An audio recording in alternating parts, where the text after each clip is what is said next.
Welcome to Yesterday Today. Here's some history from yesterday. Today. 1901. Silliman University was founded in the Philippines, becoming the first American private school in the country. 1909. A group of mid-level Greek army officers launched the Gaudi coup, seeking wide-ranging reforms. 1913. Queen Wilhelmina opened the Peace Palace in The Hague. 1914. During World War I, the Royal Navy defeated the German fleet in the Battle of Helgoland Bight. 1916. During World War I, Germany declared war on Romania. That same year, Italy declared war on Germany. 1917. 10 suffragists, members of the Silent Sentinels, were arrested while picketing the White House in favor of women's suffrage in the United States. 1924. The Georgian opposition staged the August Uprising against the Soviet Union. 1936. Nazi Germany began its mass arrests of Jehovah's Witnesses, who were interned in concentration camps. 1937. Toyota Motors became an independent company. 1943. During World War II, German authorities demanded that Danish authorities crack down on acts of resistance, leading to the imposition of martial law in Denmark. 1944. During World War II, Marseille and Toulon were liberated. 1946. The Workers' Party of North Korea, the predecessor to the ruling Workers' Party of Korea, was founded at a congress held in Pyongyang, North Korea. 1955. Black teenager Emmett Till was lynched in Mississippi for whistling at a white woman, galvanizing the nascent civil rights movement. 1957. U.S. Senator Strom Thurmond began a filibuster to prevent the United States Senate from voting on the Civil Rights Act of 1957. He stopped speaking 24 hours and 18 minutes later, the longest filibuster ever conducted by a single senator. 1963. During the March on Washington for Jobs and Freedom, Reverend Dr. Martin Luther King Jr. delivered his iconic "I Have a Dream" speech. 1964. The Philadelphia race riot began.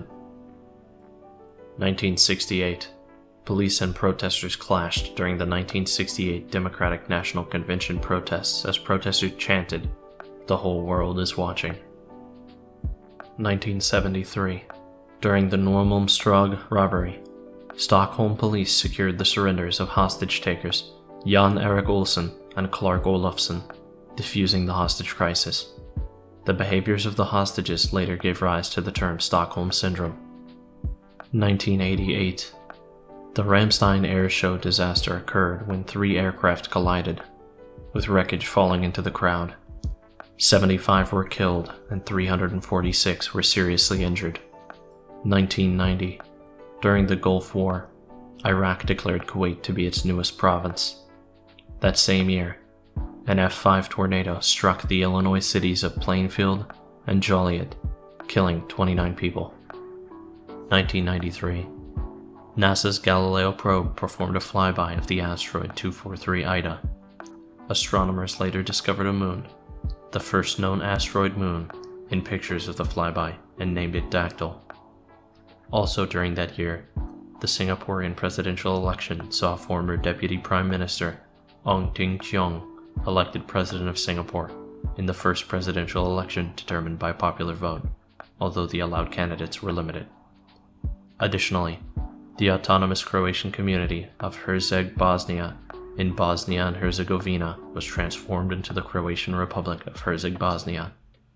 Furthermore, a Tajikistan's airline Yakovlev Yak-40 crashed during takeoff from Korog Airport in Tajikistan, killing 82. 1996.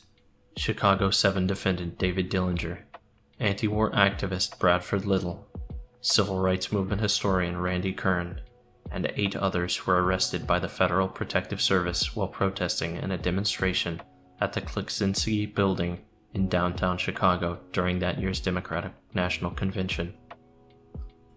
1998. Pakistan's National Assembly passed a constitutional amendment to make the Quran and Sunnah the supreme law, but the bill was defeated in the Senate.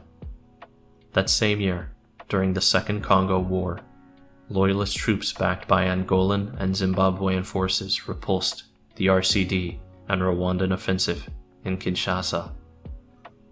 1999.